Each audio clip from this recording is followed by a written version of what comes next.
홈팀 카자흐스탄 포메이션은 5-4-1이며 사모로도프는 최전방에서 활동량은 많지만 연계 플레이에서의 매끄러움은 부족하고 주에브는 미드필드에서 활동 반경은 넓지만 패스 연결이 단조롭고 후방 빌드업에서도 불안감을 보인다. 타기베르게는 중원에서 수비 부담이 큰 편이지만 강한 압박을 회피하는 데 어려움을 겪고 있고 카자흐스탄은 수비 숫자를 다수 확보한 5백 구조를 사용하고 있으나 라인 간격이 쉽게 벌어지는 문제가 있으며 특히 박스 앞 공간에서 박스투박스 유형의 미드필더를 제어하는데 애를 먹는 모습을 자주 보이고 있다. 원정팀 북마케도니아 포메이션은 4-2-3-1이며 미오브스키는 박스 안에서 침투 타이밍과 슈팅 집중력이 매우 뛰어난 자원이며 엘마스는 좌측에서 인사이드로 치고 들어오는 드리블 능력이 뛰어나며 연계 플레이에서도 창의성이 돋보인다. 바르디는 전형적인 박스투박스 자원으로 수비 공격 간 전개 속도를 끌어올리는데 핵심 역할을 수행한다. 전체적으로 북마케도니아는 이 선에서 엘마스와 바르디가 교차적으로 침투에 들어가며 중앙 공간을 효과적으로 공략하고 있으며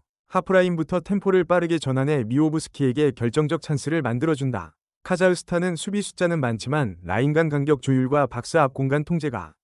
제대로 되지 않는 모습이다. 반대로 북마케도니아는 전방 2선 자원들의 유기적인 전개가 뛰어나고 이를 통해 중앙에서 주도권을 확보할 수 있고 전체적인 흐름에서 볼 때 북마케도니아의 전술 완성도가 더욱 높아 승리 흐름을 만들 가능성이 농후하다. 홈팀 크로아티아 포메이션은 4-2-3-1이며 부디미르는 박스 안 제공권 장악과 득점 집중력이 뛰어난 스트라이커고 페리시치는 측면에서 속도감 있는 침투와 컵백, 크로스를 모두 소화할 수 있는 다재다능한 윙어며 마예르는 중원에서 패스를 받아주는 위치 선정이 좋고 페리시치와의 2대1 플레이로 좁은 공간을 파고드는 움직임이 돋보인다. 크로아티아는 박스 근처에서 빠른 템포의 연계 플레이로 상대 수비 라인을 끌어낸 뒤 오프사이드 라인을 타이밍 좋게 무너뜨리는 움직임을 반복적으로 구사하는 팀이다. 원정팀 체코 포메이션은 4-2-3-1이며 시크는 제공권과 결정력은 뛰어나나 활동 반경이 넓지 않아 고립되는 장면이 많다. 세르니는 이 선에서 속도는 있으나 탈압박 구간에서의 실수 빈도가 높아 상대 압박에 취약하고 슐츠는 수비형 미드필더로 커버 능력은 있으나 수비 라인과 중원 사이 간격 조절이 불안정한 단점이 있다. 체코는 수비 라인을 높게 설정하는 상황에서도 오프사이드 트랩 완성도가 낮아 역습이나 박스 침투 패턴에 쉽게 흔들리는 경향이 있으며 특히 측면 중앙 연계에 대한 대응 속도가 떨어진다. 이번 경기는 크로아티아가 중원부터 박스 근처까지 정교한 공격 템포를 유지하며 주도할 가능성이 높고 체코는 연계 수비와 오프사이드 대응에서 허점을 노출하고 있어 빠른 원투패스 전개에 고전할 수밖에 없고 크로아티아의 전술 완성도와 흐름 지배력이 체코를 압도할 수 있는 구성이다. 홈팀 벨기에 포메이션은 4-3-3이며 루카쿠는 박스 안 결정력과 제공권 모두에서 세계 최정상급 자원이며 도쿠는 좌측 측면에서 빠른 돌파와 크로스 전개, 컷인 이후 슈팅 능력까지 두루 갖춘 폭발형 윙포워드고 데브라이너는 중원에서 볼 배급과 템포 조절, 킬패스 능력을 두루 갖추고 있으며 경기의 전개를 주도하는 핵심 자원이며 벨기에는 도쿠의 돌파와 데브라이너의 패스를 통해 좌우 측면 공간을 흔들고 있으며 루카쿠가 박스 안에서 마무리하는 루트가 완성도 높게 전개된다. 원정팀 웨일스 포메이션은 4-2-3-1이며 무어는 피지컬 기반의 제공권 싸움에서 강점을 보이지만 연계 플레이는 다소 무거운 편이며 윌스는 중거리 슈팅과 프리킥 상황에서 위협적이지만 오픈 플레이에서의 창의성은 일정치 않고 토마스는 중원 수비력은 나쁘지 않지만 공격 전개에서의 전진성이 떨어지며 템포를 끊는 경향이 있고 웨일즈는 좌우 풀백의 공격 가담은 활발하지만 전진 이후 수비 복귀 속도가 지나치게 느려지고 있으며 이로 인해 측면 수비 뒷공간이 쉽게 열리면서 상대 윙포워드에게 결정적인 침투 공간을 제공하는 장면이 반복되고 있다. 벨기에는 도쿠와 데 브라이너를 중심으로 측면 침투와 박스 전개를 안정적으로 구축하고 있고 웨일즈는 수비 복귀 속도의 한계로 인해 측면 수비에서 반복적인 위기를 자초할 수 있는 상황이며 공격 전개의 완성도와 수비 균열 유도 능력 모두에서 벨기에가 전술적으로 압도할 수 있는 매치업이다. 홈팀 에스토니아 포메이션은 4-2-3-1이며 야코브레프는 측면에서 빠른 침투는 가능하지만 마무리 완성도는 부족하고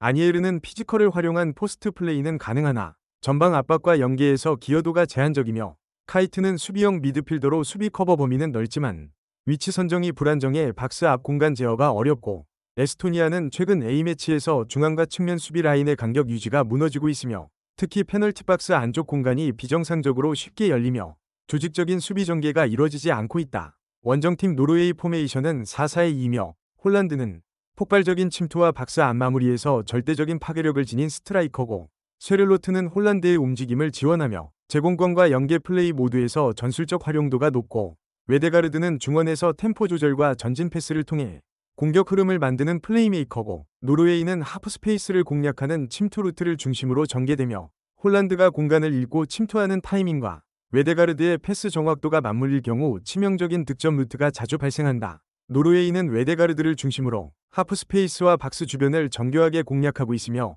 에스토니아는 수비 간격 붕괴와 박스 안 공간 통제 실패로 인해 실점 위협을 감당하기 어려운 상황이며 전술 완성도와 침투 흐름에서 노르웨이가 확실한 우위를 점하고 있는 매치업이다. 홈팀 이탈리아 포메이션은 3-5-1-1이며 레테기는 박스 안 제공권과 마무리 능력을 갖춘 중심 스트라이커고, 라스파도리는 이 선과 최전방 사이를 유연하게 오가며 공간을 만들어내는 움직임이 좋고 세컨볼에 대한 반응도 빠르고, 바렐라는 중원에서 전형적인 메잘라 역할을 수행하며 하프스페이스 침투와 공격 전개 템포 조절에서 전술적인 중심축으로 기능한다. 이탈리아는 중원의 숫자를 집중시키며 상대 수비를 좁게 몰아넣은 뒤 바렐라의 타이밍 침투를 통해 수비 간격을 찢어놓는 전개 패턴이 인상적이다. 원정팀 몰도바 포메이션은 4-2-3-1이며 니콜라에스쿠는 빠른 침투와 결정력은 있으나 제공권에서는 다소 약점을 보인다. 포스톨라키는 이 선에서 활동량은 좋지만 패스 연결과 전환 속도에서 기복이 크고, 카이마코프는 수비형 미드필더로서 압박은 적극적이지만